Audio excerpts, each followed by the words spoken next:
讲到咱国内 M 组疫情又再加悬咯，疾管署公布顶礼拜新增加4例 M 组的本土病例，拢是男性。敢若今年7月就13例 M 组的本土病例，是去年10月以来高一个月新高。另外也出现这4年以来头一个确诊到这肉毒杆菌的中国个案，是一个南部50多岁女性，伊有食过期食品的习惯，目前插管当咧加护病房治疗。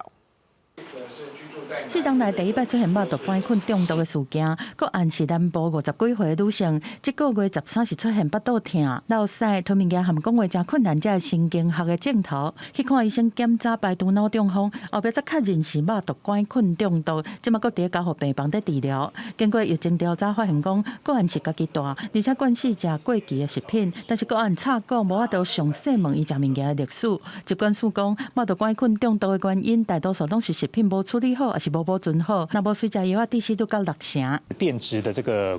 罐头自己自制啊，或者是民间贩售一些腌制品，那有可能是在这个